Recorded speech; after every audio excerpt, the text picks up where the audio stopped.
اگر آپ اکثر بیمار رہتے ہیں یا دشمنوں کے خوف میں مبتلا رہتے ہیں یا آپ جادو کا علاج کرواتے ہیں یا خود کرتے ہیں لیکن بار بار جادو ہو جاتا ہے، اسی طرح اکثر آپ کے اوپر نیگیٹو انرجی اثر انداز ہوتی ہے، یعنی کالی نظر کا وار آپ کے اوپر چل جاتا ہے، پھر آپ مالی طور پہ اپنے آپ کو کمزور محسوس کرتے ہیں، یعنی مالی تنگ دستی کا شکار ہیں۔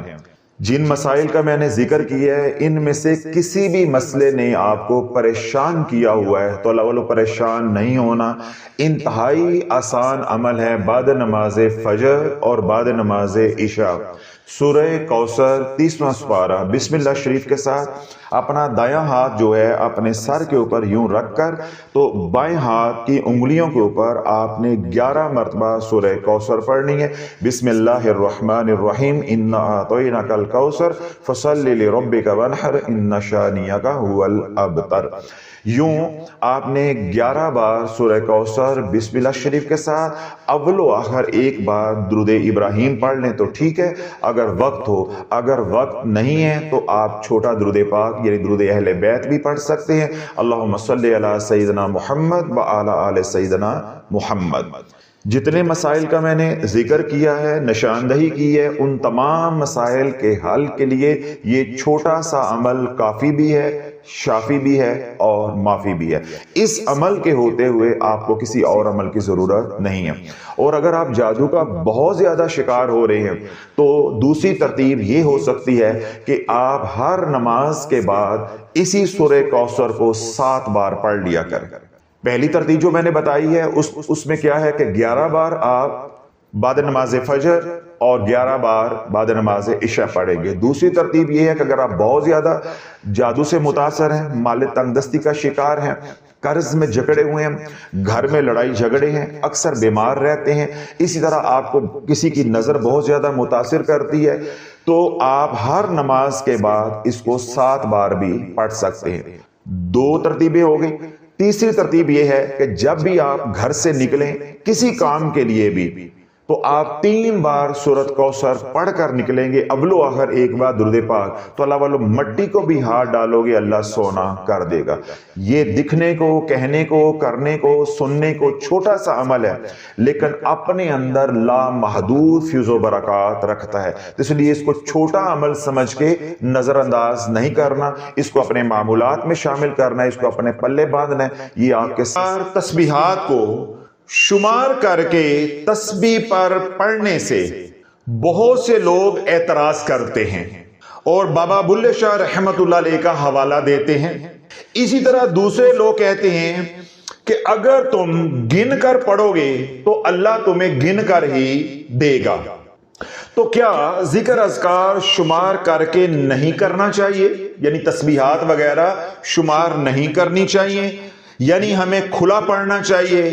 برائے مہربانی اس سوال کو ویلاگ میں شامل کریں تاکہ لاکھوں لوگوں کو نفع ہو۔ یہ 2 سوالات ہیں، ہم پہلے سوال کی طرف آتے ہیں۔ پہلا سوال یہ ہے کہ ذکر اذکار کی اجازت لینا کیوں ضروری ہے؟ بہت سے لوگ دلیل مانگتے ہیں، بحث کرتے ہیں۔ اب سائل کیا کہہ رہا ہے کہ ہمارے پاس کیونکہ اتنا علم نہیں ہوتا کہ ہم ان کو دلائل دیں اور مطمئن کر دیں، تو یوں دعوت و تبلیغ کا کام مؤثر طریقے سے ہو نہیں رہا، یعنی ہم لوگوں کو اوراد و وظائف سے روکتے ہیں مگر جب وہ بحث مباحثہ کرتے ہیں تو ہمارے پاس دلائل نہیں ہوتے، تو اس وجہ سے پھر ہم ان کو مطمئن نہیں کر پاتے۔ ذکر اذکار تسبیحات کی اجازت لینا کیوں ضروری ہے؟ کوئی ضروری نہیں۔ جس کو کیا کہتے ہیں؟ مقدی مکاؤ، کوئی ضروری نہیں۔ پریشان ہو گئے ہو؟ آپ پریشان ہو گئے ہو؟ بھائی میں نے آپ کو 100% شریعت کے عین مطابق جواب دیا ہے۔ کسی بھی عالم دین کے پاس چلے جاؤ اور اس سے جا کے پوچھو کہ ذکر اذکار تسبیحات کی اجازت لینا ضروری ہے، وہ کہے گا ہرگز ضروری نہیں ہے۔ تو میں نے بھی آپ کو منبر رسول علیہ الصلوۃ والسلام پر بیٹھ کر پوری ذمہ داری کے ساتھ کہا ہے کہ کوئی ضروری نہیں ہے۔ اگر آپ ذکر نماز کو سمجھتے ہو جو کہ ہے، اگر ذکر اللہ کی یاد کو سمجھتے ہو جو کہ ہے، اگر ذکر درود پاک کو سمجھتے ہو جو کہ ہے، اگر ذکر مناجات اور دعاؤں کو سمجھتے ہو جو کہ ہے، اگر ذکر استغفار کو سمجھتے ہو جو کہ ہے، اگر ذکر مسنون اذکار کو سمجھتے ہو تو کسی سے اجازت لینے کی ضرورت نہیں۔ اب بات سمجھ آ گئی؟ پہلے تو آپ تفریق کریں اور سوال کریں، جن کے پاس جا کے دعوت کا کام کر رہے ہو، جن کو سمجھا بجھا رہے ہو، پہلے ان کو خالی کرو کہ وہ کہنا کیا چاہ رہے ہیں، وہ ذکر سمجھتے کس کو ہے۔ اگر تو وہ ذکر نماز کو کہہ رہے ہیں تو اللہ والو نماز کی اجازت مجھ سے لوگے، قرآن کی تلاوت کی اجازت مجھ سے لوگے، استغفار کرنا ہے اس کی اجازت مجھ سے لوگے، درود و سلام پڑھنا ہے اللہ کو یاد کرنا ہے اس کی اجازت مجھ سے لوگے، دعائیں کرنی ہے، مناجات کرنی ہے، یہ 6 اعمال میں نے گنے ہیں، ان 6 اعمال کی اجازت کسی سے لینے کی ضرورت نہیں ہے۔ کیوں ضرورت نہیں ہے؟ اللہ کا حکم ہے اور میرے نبی علیہ الصلوۃ والسلام کا طریقہ موجود ہے کہ اس حکم کے اوپر تعمیل کیسے کرنی ہے، نماز کیسے پڑھنی ہے، قرآن کی تلاوت کیسے کرنی ہے، اس کی شرائط کیا ہوں گی، درود پاک کیسے پڑھنا ہے اس کی شرائط کیا ہوں گی، کون سا پڑھنا ہے، وغیرہ وغیرہ، ہر چیز موجود ہے، تمام تفصیلات موجود ہیں، اور اللہ کے محبوب علیہ الصلوۃ والسلام کی طرف سے ساری امت کو قیامت تک کے لیے اجازت ہے۔ حالانکہ ہر بیان میں یہ بات انتہائی تکلیف کے ساتھ کہتا ہوں کہ جہالت کے اس مقام پر ہم پہنچ گئے کہ ہم جب بات کر رہے ہوتے ہیں ہمیں معلوم ہی نہیں ہوتا ہم بول کیا رہے ہیں، سوال کچھ ہوتا ہے جواب ہم کچھ چاہ رہے ہوتے ہیں۔ اب یہ لوگ جو اوراد و وظائف کرنے والے ہیں وہ تو نماز کو ذکر ہی نہیں سمجھتے، انہوں نے تو کبھی قرآن کھولا ہی نہیں ہے، وہ تو قرآن کو اللہ کا ذکر ہی نہیں سمجھتے۔ جب میں نے تحقیق کروائی آج سے 2 سال پہلے کہ جو اوراد و وظائف کرنے والے لوگ ہیں ان پر جا کر تحقیق کرو، آپ کو 2 چیزیں ملیں گی، وہ قرآن کی تلاوت کرنے والے نہیں ہوں گے، درود و سلام اور استغفار پڑھنے والے نہیں ہوں گے۔ الحمدللہ میرے کہنے پہ جب لوگوں نے تحقیق کی تو انہوں نے آ کر کیا بتایا کہ لوگوں نے ہمیں یہ کہا ہے کبھی 1 تسبیح کر لیتے ہیں، کبھی 2 تسبیحاں کر لیتے ہیں، ہمارا کوئی باقاعدہ معمول نہیں ہے، اور قرآن کی تلاوت الا قلیل، جو اوراد و وظائف پہ لگ جاتا ہے وہ اوراد و وظائف اس کی منزل بن جاتی ہے، وہ اس کے نفس کی خواہش ہے، اللہ کا حکم نہیں ہے، وہ نفس کا غلام ہو جاتا ہے، اس کو ان اوراد و وظائف میں لذت آتی ہے، پھر شیطان بھی اس کے دل میں ڈالتا ہے یہ بھی تو قرآن ہے، اس کا بھی تو ثواب ہے، مگر وہ بھول جاتا ہے یہ تیری مرضی ہے، قرآن کی تلاوت کرنا عرش والے کی مرضی ہے، وہ بھول جاتا ہے کہ تیری میری مرضی اللہ کی مرضی کے برابر نہیں ہے۔ اگر تو اوراد و وظائف یا ذکر آپ نماز کو کہہ رہے ہو کوئی ضرورت نہیں اجازت کی، قرآن کی تلاوت کو کہہ رہے ہو، درود و سلام کو کہہ رہے ہو، اللہ کی یاد کو کہہ رہے ہو، استغفار کو کہہ رہے ہو، دعاؤں کو کہہ رہے ہو، 6 اعمال ہیں، ان کی کسی سے اجازت لینے کی ضرورت نہیں ہے، یہ اللہ کا حکم ہے اور نبی علیہ الصلوۃ والسلام کے طریقے یعنی آپ کی سنتیں موجود ہیں، تمام پروٹوکولز موجود ہیں، تفصیلات موجود ہیں، اللہ کا حکم سنو، نبی علیہ الصلوۃ والسلام کا طریقہ دیکھو کہ حضور علیہ الصلوۃ والسلام نے نماز کیسے پڑھی، آپ قرآن کیسے پڑھتے تھے، آپ نے درود و سلام پڑھنا اپنے غلاموں کو کیسے سکھایا، آپ دن میں استغفار کتنا کرتے تھے، آپ اللہ کا ذکر کون سا کرتے تھے اور کتنا کرتے تھے، سب کچھ آپ کو علماء سے یا احادیث مبارکہ کی کتابوں سے مل جائے گا۔ اگر آپ اوراد و وظائف کو 1.25 لاکھ مرتبہ آیت کریمہ پڑھنا سمجھتے ہو یا ان کو مانتے ہو تو پھر اجازت پیروں سے لینی پڑے گی، یہ ہے مسئلہ۔ میں نے کیا کہا، سوال کچھ اور جواب کہتے ہیں کہ شریعت کے آئینے میں دیا جائے، شریعت کی روح سے دیا جائے۔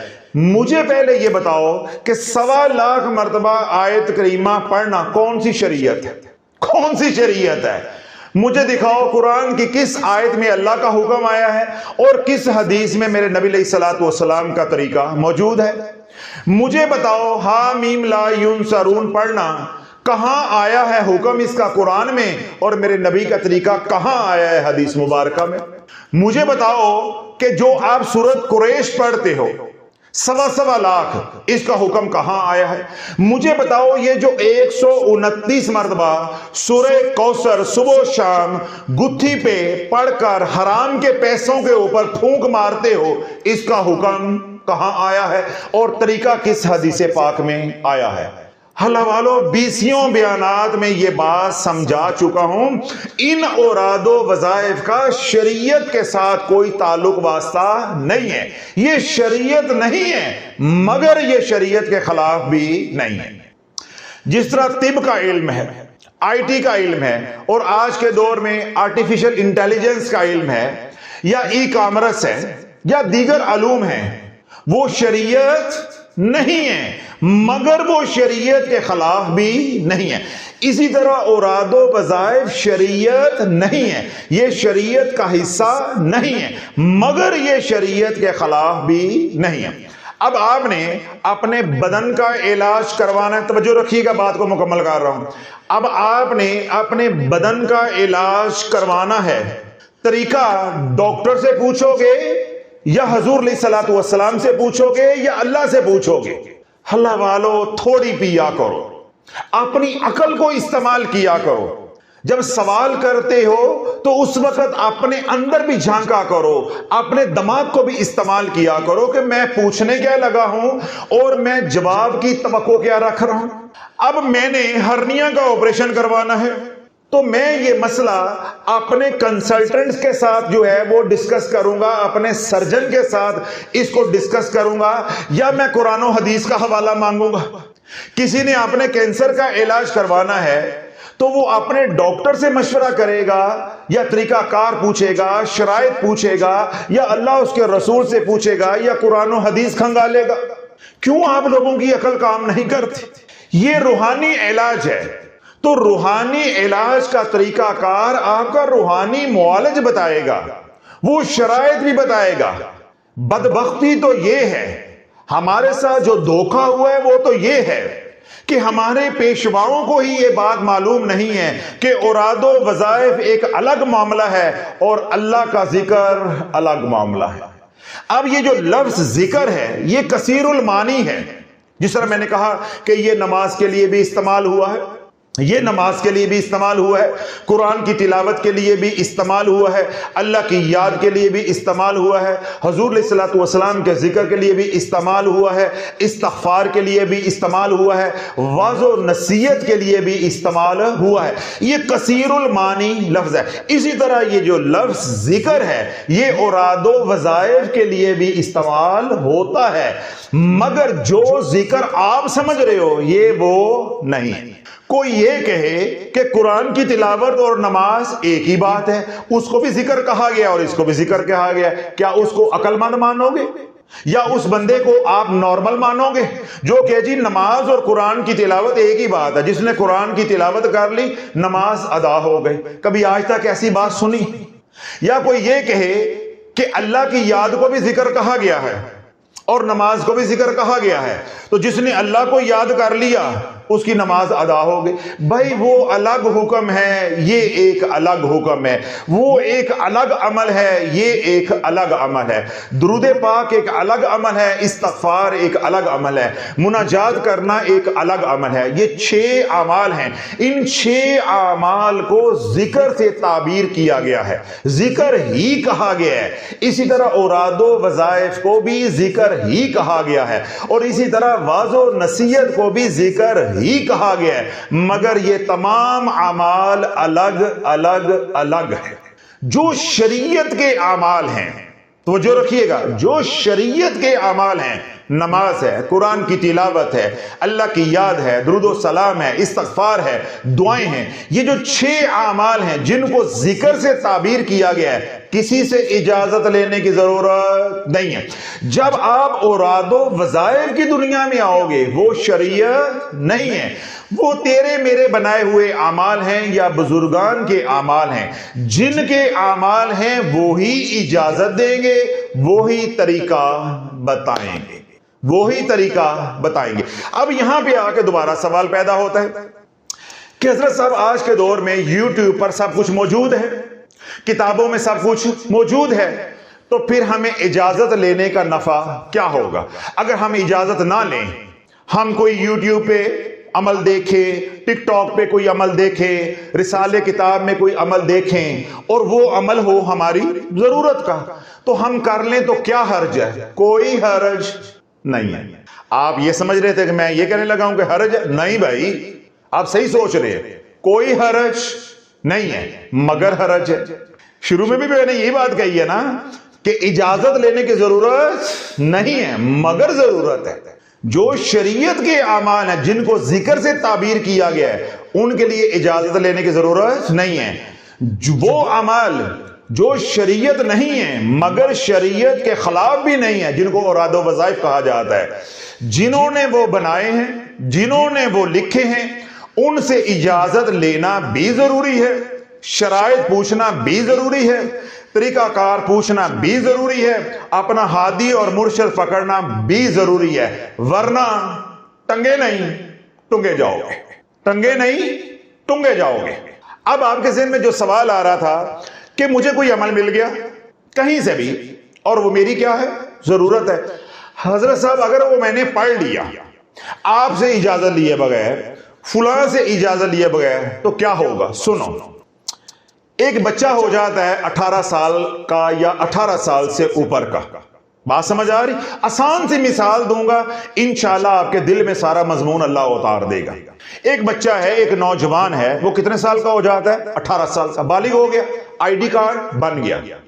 دنیا کا کوئی قانون، بالخصوص پاکستان کا اگر قانون لیا جائے، ریاست کا قانون اس کو شادی کرنے سے، نکاح کرنے سے روک سکتا ہے؟ نہیں روک سکتا۔ شریعت روکتی ہے؟ نہیں روکتی۔ نکاح کیا ہے؟ جائز کام ہے۔ نکاح کیا ہے؟ ثواب کا کام ہے۔ نکاح کیا ہے؟ میرے محبوب کی سنت ہے۔ بات سمجھ رہے ہیں؟ بچے کی عمر ہو گئی، نوجوان کی عمر ہو گئی 18 سال، نیکی کا کام کرنا چاہ رہا ہے، گناہ سے بچنا چاہ رہا ہے، کتنا بڑا عمل ہے۔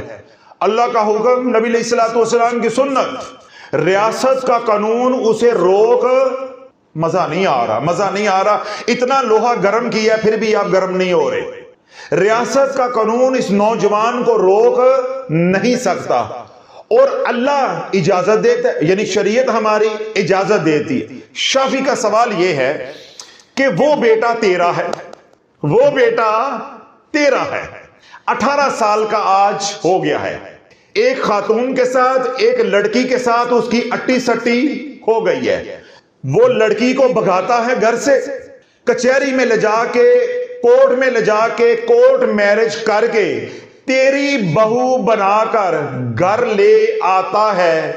یہاں ہاتھ رکھ ذرا، کیسا لگا؟ بول بول، کیسا لگا؟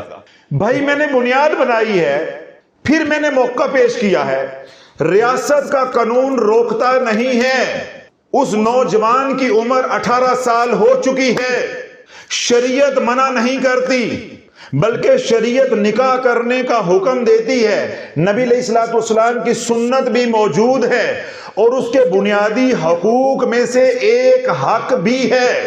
پھر اس نے تیرا بوجھ بھی ختم کیا، تیرا روکڑا بھی نہیں لگنے دیا، تیرا جوتا بھی نہیں گھسا، تجھے رشتے بھی ڈھونڈنے نہیں پڑے، راتوں کو اٹھ کے تجھے وظائف بھی نہیں کرنے پڑے، وہ راتوں رات اٹی سٹی کر کے سوشل میڈیا کے ذریعے تیری بہو لے کر آج تیرے گھر کے دروازے پہ، تیری دہلیز پر آیا ہے، اس نے بیل دی ہے، تو نے پوچھا کون؟ اس نے کہا میں ہوں اسلم اور یہ ہے سلمہ آپ کی بہو، اب رکھ یہاں پہ ہاتھ، بول کیسا لگا؟ بولو کیسا لگا؟ اب آگ لگی ہے، آگ لگی ہے۔ اب میں دعا کروں کہ تیرے ساتھ ایسا ہو، تیری اولاد تیرے ساتھ ایسا کرے۔ اللہ والوں یہ ثواب کا کام کیا ہے، لیکن آپ کا سینہ پھٹ جائے گا، کلیجہ منہ کو آ جائے گا کہ یہ میری اولاد نے کیا کیا ہے، حالانکہ اس نے خلاف شرع کام نہیں کیا۔ اسی طرح اگر آپ نے کوئی وظیفہ لے کے پڑھ لیا، یہ خلاف شرع کام نہیں ہے، مگر یہ ادب کے خلاف ہے، یہ ادب کے خلاف ہے، یہ عملیات کا جو علم ہے اس علم کے خلاف ہے۔ عملیات کے میدان میں یہ گناہ کبیرہ ہے، یہ گناہ کبیرہ ہے۔ شریعت کے اپنے مسائل ہیں، اپنے نکات ہیں، اسی طرح عملیات کا جو علم ہے اس کے اپنے مسائل ہیں، اپنے نکات ہیں۔ عملیات کی روح سے یا اعمال کی جو دنیا ہے اس کی روح سے اگر کوئی شخص کوئی بھی عمل بغیر اجازت کے کرتا ہے وہ گناہ کا مرتکب ہوتا ہے۔ عملیات کی دنیا میں یہ گناہ کبیرہ گنا جاتا ہے اور اس عمل کی کوئی حیثیت عملیات کی دنیا میں نہیں ہوتی۔ میں ایک دلیل دیتا ہوں اپنی، انشاءاللہ سینے اور ٹھنڈ پڑ جائے گی، کیونکہ شافی ساڑتا بھی ہے اور ٹھنڈا ٹھار بھی کرتا ہے، پریشان نہیں ہو۔ میں آپ کو یہ کہوں کہ میں کسی سے نہیں پڑھا پھر بھی مجھے یہ سب کچھ آتا ہے، مجھے بتاؤ میری یہ تعریف ہے یا میری یہ تھو تھو ہے؟ میں یہ کہوں کہ میں نشتر میں نہیں پڑھا، میں نے صرف کتابیں پڑھی میں ڈاکٹر بن گیا، یا یہ جو میں عملیات اور روحانیت کی بات کرتا ہوں میں یہ کہوں کہ میں نے کتابوں سے نہیں پڑھا، میں نے بزرگوں کی صحبت نہیں اٹھائی، بس میرے اوپر نازل ہوا ہے، کیا میری اس بات کو مان لو گے؟ یا میری وقت، میری کوئی حیثیت ہوگی عملیات کی دنیا میں؟ کہتے ہیں نہیں۔ تو جو تو عمل بغیر اجازت کے کر رہا ہے تیری حیثیت ہے، پکڑے گئے ہو نا؟ اب پکڑے گئے ہو۔ میں نے کیا کہا تھا کہ سینے ٹھنڈ پڑ جائے گی، لیکن سینہ جل گیا ہے۔ ڈالی میں نے ٹھنڈ تھی لیکن سینہ گیا ہے سڑ۔ بھائی اگر میں کوئی عمل کرتا ہوں کتاب رسالے سے کسی کی اجازت کے بغیر، یا میں دعویٰ کرتا ہوں کہ میں میڈیکل کالج میں نہیں پڑھا مگر مجھے سب کچھ آتا ہے، اسی طرح اس فن کا میں دعویٰ کرتا ہوں میں کسی کا شاگرد نہیں ہوں، کسی کا مرید نہیں ہوں، مگر مجھے سب کچھ آتا ہے، مجھے بتاؤ کہ علم کی دنیا میں میری بات کی کوئی حیثیت ہوگی یا میری ذات کی کوئی حیثیت ہوگی؟ آپ نے کہا نہیں۔ تو جب میری کوئی حیثیت نہیں ہے تو میرے لیے قانون کوئی اور ہے، تو تیرے لیے قانون کوئی اور ہے، تیری کوئی حیثیت ہوگی۔ تو اللہ بولے وہ عمل جو اجازت کے بغیر کیا جاتا ہے عملیات کی دنیا میں اس کی کوئی حیثیت نہیں ہوتی، کوئی حیثیت نہیں ہوتی۔ پیچھے چلو، کیا کرو؟ پیچھے چلو۔ آپ کے بیٹے نے یوں بازو پکڑا، ہاتھ پکڑا، رات کو 10 بجے 11 بجے یا شام کو آ کے بیل دی، دروازہ کھولا، دونوں میاں بیوی کھڑے، بیٹا بھی اور آپ کی بہو بھی۔ آپ نے پوچھا اوے نال کی لئی پھرنا ہے؟ ماما یہ آپ کی بہو ہے، مجھے بتاؤ ماما کو کیسی لگے گی؟ بابا نے دروازہ کھولا تو بابا کو کہا کہ بابا یہ آپ کی بہو ہے، تو بابا کو کیسا لگا؟ مجھے یہ بتاؤ، پہلے تو ماں باپ یہ ترقی یا یہ تبدیلی قبول ہی نہیں کریں گے، ایسے ہی ہے نا؟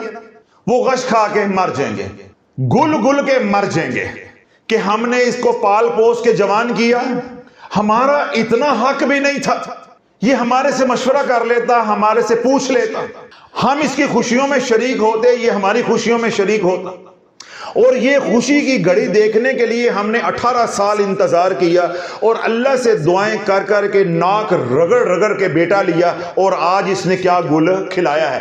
ہم تو برادری میں، محلے میں، معاشرے میں منہ دکھانے کے قابل نہیں رہ گئے۔ یہی باتیں ہوں گی نا تو جو گالی گلوچ ہوگی وہ چورن علیحدہ ہے، وہ علیحدہ ہوگا۔ اب کیا ہوگا کہ ماں باپ عزت بچانے کے لیے، گھر بچانے کے لیے پی جائیں گے۔ کیا کریں گے؟ پی جائیں گے۔ توجہ رکھیے گا، اب یہ جو کپل بنا ہے یہ ناجائز نہیں ہے، ریاستی قانون کے مطابق ہے، شریعت کے مطابق ہے، بنیادی حقوق کے مطابق ہے۔ مجھے صرف یہ بتاؤ کہ یہ ماں باپ، یہ گھرانہ، یہ کنبہ، یا اس کے عزیز و اقارب، یا اس کے دوست احباب اس کے اس عمل سے خوش ہوں گے یا ان کی دعائیں شامل حال ہوں گی؟ نہیں، وہ مر گئے۔ ہمارے معاشرے میں، میں اپنے معاشرے کی بات کر رہا ہوں، مر گئے، وہ منہ دکھانے کے قابل نہیں رہ گئے، مر گئے۔ اب جب وہ مر گئے، سڑ گئے، جل گئے، اسی کا نام نیگیٹو انرجی ہے۔ اسی کا نام کیا ہے؟ Negative energy. اب یہ کپل بسنے والا نہیں، اے ہن توڑ چڑھن والی نہیں، یہ خمار ہے، مہینے کے بعد، 2 کے بعد، 4 کے بعد یہ اتر جانا ہے۔ میں دعوے کے ساتھ کہتا ہوں، میری بات سن لو توجہ کے ساتھ، میں دعوے کے ساتھ کہتا ہوں، جو بچے بچیاں گھر سے بھاگ کر یوں کورٹ میرج کرتے ہیں اور ماں باپ کی دعاؤں سے محروم ہو جاتے ہیں، ان کا دل جلاتے ہیں، ان کا سینہ چھلنی کرتے ہیں، چاہے وہ کہیں پہ بھی پہنچ جائیں، کسی بھی مقام پہ پہنچ جائیں، ان کی زندگی میں برکت نہیں ہو، ان کی زندگی میں سکھ نہیں رہتے، سکھ نہیں رہتے۔ پھر دوبارہ بات دہرا رہا ہوں، خلاف شرع نہیں ہے، ریاستی قانون کے خلاف نہیں ہے، بنیادی حقوق کے خلاف نہیں ہے، مگر ان کو سکھ ملنے والے نہیں۔ پہلے تو اکثریت کو دنیا ہی نہیں ملتی، اللہ ان کی دنیا اجاڑ دیتا ہے۔ کیوں؟ اتنے لوگوں کی آہیں ہوتی ہیں ان کے پیچھے، اتنی نیگیٹو انرجی ایسے لوگوں کا پیچھا کرتی ہے، ماں باپ کی بد دعائیں ہوتی ہیں، سمجھ رہے بات؟ ماں باپ کی بد دعائیں، عزیز و اقارب کی بد دعائیں، ان کی نظریں ہوتی ہیں، وہ کھا جاتی ہیں، پھر وہ رحمتوں سے محروم ہو جاتا ہے، ماں باپ کی دعاؤں سے محروم ہو جاتا ہے، الٹا بد دعائیں لینے والا بن جاتا ہے۔ پہلے تو ان کی دنیا ویسے ہی برباد ہو جاتی ہے، اور اگر کسی کو دنیا مل بھی جاتی ہے تو وہ ماں باپ کی شفقت سے، ماں باپ کی محبت سے، ماں باپ کے اعتماد سے ہمیشہ کے لیے محروم ہو جاتا ہے۔ ماں باپ اس کو بیٹا تو کہتے ہیں، مگر دل ان کا بیٹا مانتا نہیں ہے، بیٹا مانتا نہیں ہے۔ اس کا نتیجہ کیا نکلتا ہے کہ وہ لوگ یا ایسے کپل اگر دنیاوی ترقی کر بھی جاتے ہیں تو ان کی زندگی میں، ان کے کاموں میں برکت نہیں ہوتی، برکت نہیں ہوتی۔ اللہ بولو، اسی طرح عملیات کی دنیا میں آپ نے کوئی عمل کر لیا، شریعت کے خلاف نہیں ہے، بنیادی حقوق کے خلاف، اوہ کتھے جاواں، او جاگو۔ اگر آپ نے ٹک ٹاک سے، کتاب سے، رسالے سے، کسی بھی جگہ سے کوئی عمل لے کر، کسی کا بھی عمل لے کر لیا، بغیر اجازت کے کر لیا، شریعت کے خلاف نہیں ہے، ریاستی قانون کے خلاف نہیں ہے، بنیادی حقوق کے خلاف نہیں ہے، پر ایک توڑ چڑھنا نہیں، کہنا یہ چاہ۔ جس طرح میں نے آپ کو ایک دلیل دی ہے کہ بیٹے نے، نوجوان نے شادی کر لی، خلاف شرع نہیں ہے، ریاستی قانون کے خلاف نہیں ہے، بنیادی حقوق کے خلاف نہیں ہے، مگر سب کچھ اجڑ جاتا ہے۔ یہ ہمارا تجربہ، یہ ہمارا مشاہدہ بتاتا ہے۔ اسی طرح عملیات کی دنیا میں آپ نے کوئی عمل کر لیا بغیر اجازت کے، خلاف شرع نہیں ہے، ریاستی قانون کے خلاف نہیں ہے، بنیادی حقوق کے خلاف نہیں ہے، مگر یہ عمل بے برکت ہے، اس عمل کے اندر برکت نہیں ہے، اس عمل کا فیض کبھی جاری نہیں ہوتا۔ کیوں؟ اس عمل کے پیچھے توجہ نہیں ہے بزرگان کی، اس عمل کے پیچھے دعائیں شامل حال نہیں ہے، جو ڈرائیونگ فورس ہے، جو ہیلنگ انرجی ہے، وہ شامل حال نہیں ہے۔ اب جو کرنا ہے تو نے کرنا ہے، جو کرنا ہے تو نے کرنا ہے۔ دوبارہ ادھر آؤ، نوجوان نے شادی کر لی، ماں باپ نے اون کرنے سے انکار کر دیا، اون کرنے سے نہیں سمجھ رہے، نیند آ رہی ہے نہیں سمجھ رہے، نوجوان نے شادی کر لی، بہو کو گھر لے آیا، اپنی بیوی کو، لاڈو کو گھر لے آیا، ماں باپ نے اون کرنے سے انکار کر دیا، اپنی بہو ماننے سے انکار کر دیا، اور اگر انہوں نے بہو مان بھی لیا تو زبان نے ماننا ہے، دل نہیں مانتا، دل نہیں مانتا، تو اون تو نہ ہوا، اون تو نہ ہوا، وہ تو حالات کے تھپیڑوں نے یا حالات کی مجبوری نے ان کو مجبور کر دیا کہ عزت بچاؤ۔ وہ تو ماں باپ نے ایک مکر کیا ہے اور آپ نے سینے کے اوپر سل رکھی ہے، وہ اون نہیں کیا جاتا، اون نہیں کیا، اور اگر بالفرض وہ زبان سے کہتے بھی ہیں کہ ہم بیٹے کی خوشی میں خوش ہیں، تو یہ بات دل سے نہیں ہے، یہ دل سے نہیں ہے۔ اب ماں باپ نے اون نہیں کیا، جب ماں باپ نے اون نہیں کیا ظاہری بھی اور باطنی بھی، تو رد عمل آئے گا۔ وہ کیا کہیں گے؟ نکلتا ہو، جہاں سے آیا ہے وہیں چلا جا، یا اس کے گھر چلا جا، ایسے ہی ہوگا۔ اب بالفرض ماں باپ اون نہیں کرتے، گھر میں داخل نہیں ہونے دیتے، اب ان کو ساری زندگی اپنے مسل پہ گزارنا پڑے گی۔ سوچو اللہ والو، وہ جو 18 سال کے دو لوگ ہیں، یعنی ایک لڑکی ہے ایک لڑکا ہے جو میاں بیوی ہیں، ان کی زندگی کیسی مشکل ہو جائے گی، ان کی زندگی کیسی کھٹن ہوگی۔ بات سمجھ آ رہی؟ اب اس کے برعکس ایک نوجوان ہے یا بیٹی ہے، اس کا رشتہ ماں باپ ڈھونڈتے ہیں، اپنی خوشی کے ساتھ، اپنی مرضی کے مطابق، اپنے حکم کے مطابق کرتے ہیں، سارا نظام چلتا ہے، خوشیاں بانٹتے ہیں، بہو لے کر آتے ہیں یا دماد لے کر آتے ہیں، ہر غمی خوشی میں ماں باپ ساتھ ہوں گے، جب تک وہ مر نہیں جاتے ان کی دعائیں بھی شامل حال ہوں گی، اور ان کے مال میں بھی وہ دونوں تصرف کرتے رہیں گے، یعنی مال سے نفع بھی اٹھاتے رہیں گے، پھر جو گھر بار ہے وہ بھی انہی کا ہو جائے گا، نفع ہی نفع، پنجے کے اوج کسیر کڑائی چھ۔ تو جن کو ماں باپ نے اون کرنے سے انکار کر دیا، سوچو ان کی زندگی کتنی مشکل ہوگی۔ اللہ والو، اسی طرح اعمال کی دنیا میں اگر آپ کے مرشد نے، آپ کے ہادی نے ایک عمل کو اون کر لیا، ہر نفع نقصان کا ذمہ دار وہ ہوگا۔ اب اگر نکاح یا شادی ماں باپ نے کی ہے، ماں باپ ذمہ دار ہیں، کل میاں بیوی میں، نوجوانوں میں اونچ نیچ ہو جاتی ہے، تو کوئی بھی بات ہوگی تو بیٹا کیا کہے گا؟ ساڈی ماں نے کیتا ہے، ایک کہندی سی میں اپنی پانچی لے کے آنی، میں اپنی پانچی لے کے آنی۔ اب ماں ساری ٹینشن لے گی، سارے مسئلے کو حل کرے گی، جس طرح کا بھی مسئلہ، جو بھی اس کی نوعیت ہے، جو بھی نفع نقصان ہوگا، حالانکہ شرعاً اس کا شوہر ذمہ دار ہے، یہ بیٹا ذمہ دار ہے، یہ نوجوان ذمہ دار ہے، لیکن کیونکہ ماں باپ کی رضامندی شامل ہو گئی، اب ہر نفع نقصان ماں باپ کو فیس کرنا پڑے گا، ماں باپ اپنے سر لیں گے۔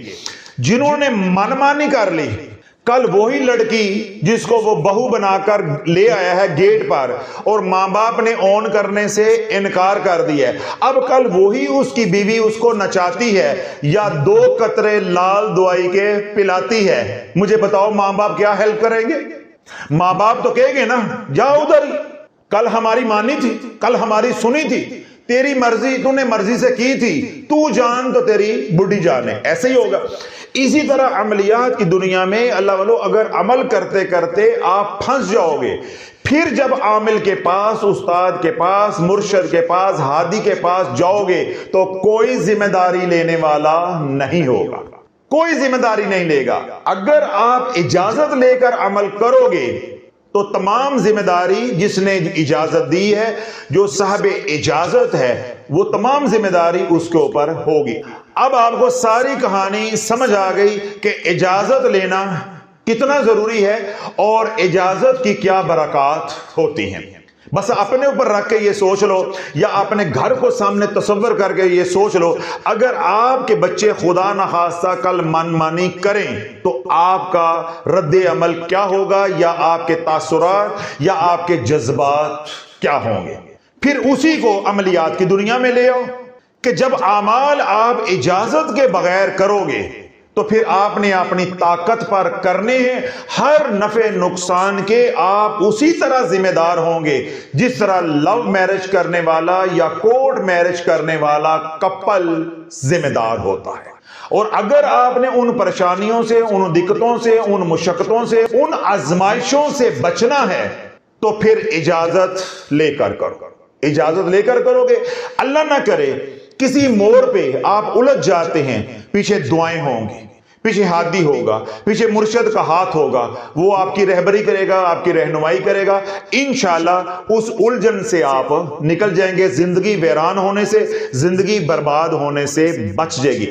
یہ ہے اجازت کی ضرورت، یہ ہے اجازت کی برکت، یا یہ ہے کہ اجازت لینا ضروری کیوں ہے؟ وگرنہ میں نے کیا سمجھایا ہے دلائل دے کے کہ نہ یہ ریاستی قانون کے خلاف ہے، نہ یہ بنیادی حقوق کے خلاف ہے، اور نہ ہی یہ شریعت کے خلاف ہے، مگر یہ ادب و آداب کے خلاف ہے۔ جس طرح ایک نوجوان نے من مانی کر لی، وہ ریاستی قانون کے خلاف نہیں ہے، شریعت کے خلاف نہیں ہے، شریعت اجازت دیتی ہے، بنیادی جو حقوق ہیں ان کے خلاف نہیں ہے، مگر جو اکرام مسلم ہے، جو حقوق العباد ہیں، اس کے خلاف ہے۔ تو خلاف ہونے کی وجہ سے جو پیچھے سہارا ہوتا ہے، ایک سپورٹ ہوتی ہے بڑوں کی، ایک ہاتھ ہوتا ہے، ایک ان کی مدد ہوتی ہے، ایک ان کی جو دعائیں ہوتی ہیں، ان سے انسان محروم ہو جاتا ہے۔ کرنے کو یہ کام بھی جائز ہے، اور کرنے کو اوراد و وظائف بھی اجازت کے بغیر کرنا جائز ہے۔ بات سمجھ آ رہی؟ تو اوراد و وظائف کی اجازت ان کی لینا ضروری ہوتا ہے جو مستحب اعمال ہیں، یعنی جن اعمال کا بزرگان کے ساتھ تعلق ہے، عاملین حضرات کے ساتھ تعلق ہے، وہ اعمال جن کا تعلق ہماری شریعت کے ساتھ ہے۔ مثال کے طور پہ جو عملیات نبوی علیہ السلام ہیں، تسبیح ملائکہ، سبحان اللہ و بحمدہ، سبحان اللہ العظیم، استغفر اللہ، یہ عملیات ہے، کسی سے اجازت لینے کی ضرورت نہیں، کسی سے اجازت لینے کی ضرورت نہیں۔ میرے نبی علیہ الصلوۃ والسلام کی، در مصطفیٰ علیہ الصلوۃ والسلام کی یہ خیرات ہے، آپ نے یہ عمل کس کام کے لیے تلقین فرمایا ہے یہ بھی موجود ہے، کتنا پڑھنا ہے یہ بھی موجود ہے، کس وقت پڑھنا ہے یہ بھی موجود ہے، اور کس مقصد کے لیے پڑھنا ہے یہ بھی موجود ہے، پڑھنے کے بعد کیا ملے گا یہ بھی موجود ہے۔ تو پھر نتھو خیر سے پوچھنے کی کوئی ضرورت نہیں ہے۔ وہ تمام اعمال جن کا شریعت کے ساتھ تعلق ہے، اور ان کو ہم اوراد و وظائف، تسبیحات کہتے ہیں یا ذکر اذکار کہتے ہیں، کسی سے اجازت لینے کی ضرورت نہیں ہے۔ وہ تمام اعمال جن کو ہم تسبیحات، ذکر اذکار یا اوراد و وظائف کہتے ہیں، مگر ان کا تعلق علماء کے ساتھ ہے، بزرگان کے ساتھ ہے، اولیاء اللہ کے ساتھ ہے، یا آج کے دور میں مداریوں کے ساتھ ہے، تو جس کے ساتھ تعلق ہے اسی سے اجازت لینا ضروری ہے۔ اب آپ کو سارا مضمون سمجھ آ گیا کہ اجازت لینا کیوں ضروری ہے، یا اجازت کی برکات کیا ہوتی ہیں۔ تو مجھے یقین ہے، بلکہ یقین کامل ہے، اگر آپ دعوت و تبلیغ کا اپنے علاقے میں کام کر رہے ہیں تو پہلے آپ لوگوں کو سنا کرو، لوگوں کو سنا کرو۔ دیکھو میں نے آج بھی 2-3 بار یہ بات دہرائی ہے، جو روحانی پیشوا ہیں انہیں معلوم نہیں ہم کیا بول رہے ہیں، وہ اوراد و وظائف کو شریعت کا مسئلہ بنا کر تو شریعت کے آئینے میں جواب دے رہے ہیں، شریعت کے زاویے سے جواب دے رہے ہیں۔ اور میں نے کیا بات سمجھائی ہے کہ بھائی یہ اوراد و وظائف شریعت نہیں ہے، یہ عملیات کا مسئلہ ہے۔ وہ اوراد و وظائف، وہ ذکر اذکار، وہ تسبیحات جو شریعت کا حصہ ہیں، ان کے بارے میں کسی سے اجازت لینے کی ضرورت نہیں ہے۔ ہم نے یہ بات سمجھائی ہے، تو پہلے لوگوں کو بولنے دیا کرو تاکہ ان کی جہالت کھل کر سامنے آ جائے۔ جب وہ بول لیں میں یہ پڑھتا ہوں، میں یہ پڑھتی ہوں، میں 5 سورتہ پڑھتا ہوں، میں آیت کریمہ سوالات پڑھتا ہوں، میں یہ تسبیح کرتا ہوں، میرے مرشد نے یہ ختم شریف دیا ہوا ہے، فلاں ہے فلاں ہے، جب وہ کیسٹ خالی ہو جائے تو چپ کر کے آپ نے سوال کرنا ہے کہ یہ جو آپ کہہ رہے ہو میں پڑھتا ہوں، اس کا حوالہ دو۔ کوئی حوالہ نہیں ہوگا، کوئی حوالہ نہیں ہوگا۔ تو جب حوالہ نہیں ہے تو یہ اعمال کس نے دیے ہیں؟ وہ بولے گا شافعی نے دیے ہیں، وہ بولے گا میرے فلاں مرشد نے دیے ہیں، وہ بولے گا میں نے فلاں کتاب سے لیے ہیں۔ تو بھائی پھر جس نے دیے ہیں اس کی اجازت بھی لینی پڑے، پھر آپ نے بات سمجھانی۔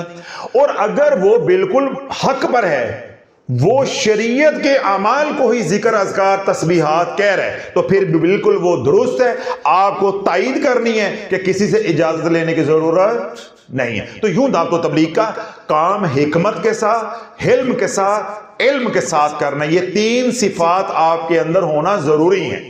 اگر آپ نے دعوت و تبلیغ کا کام کرنا ہے تو آپ کے اندر یہ 3 صفات کا ہونا ضروری ہے، یا ان کا پرتاؤ ہونا ضروری ہے۔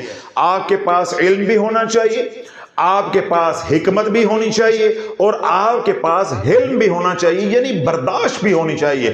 یہ نہیں ہے کہ ایک بندے نے کہا کہ اجازت لینا کوئی ضروری نہیں ہے تو بس آپ چڑھ دوڑے، اس طرح اسے بھی نفع نہیں ہوگا اور آپ کو بھی نفع نہیں ہوگا۔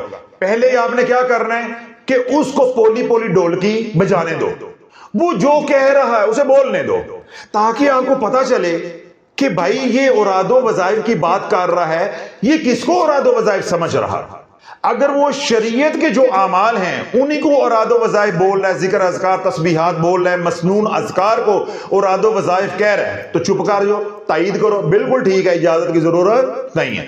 اگر وہ سوالات آیت کریمہ کو، حامیم لا ینصرون کو، لا خلابہ کو، ٹھیک ہے، سورۃ قریش کو، سورۃ کوثر کو، یا دیگر اوراد و وظائف کو وہ اوراد و وظائف سمجھ رہا ہے اور ذکر اذکار تسبیحات سے تعبیر کر رہا ہے، ساتھ یہ اعتراض کر رہا ہے کہ اجازت کیوں لیں، یہ تو اللہ کا ذکر ہے، تو پہلے اس کی اصلاح کرو کہ بھائی جو تو سمجھ رہا ہے یہ وہ نہیں ہے، یہ شریعت نہیں ہے، یہ عملیات ہے، یہ ایک علم ہے، تو اس کی اجازت یا اس عمل کی اجازت صاحب عمل سے لینی پڑے گی۔ تو شریعت کے جو اعمال ہیں ان کی اجازت لینے کی ضرورت نہیں ہوتی۔ تو یہ طریقہ کار آپ نے اختیار کرنا ہے دعوت و تبلیغ کا کام کرتے ہوئے، بحث مباحثے سے خود بھی بچنا ہے۔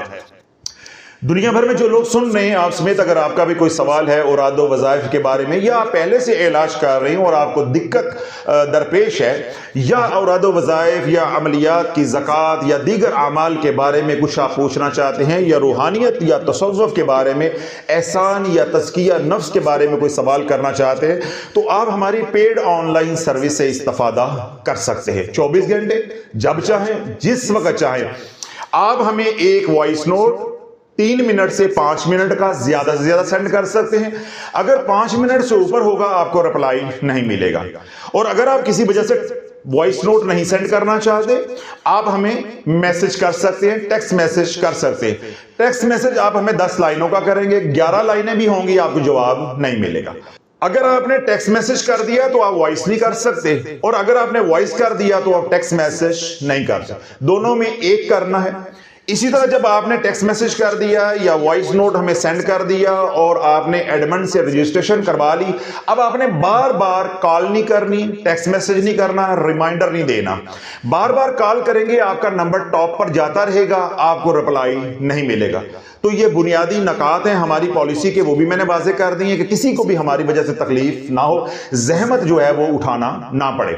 تو پالیسی کو فالو کریں، انشاءاللہ ڈیو ٹائم کے اندر آپ کو جواب مل جائے گا۔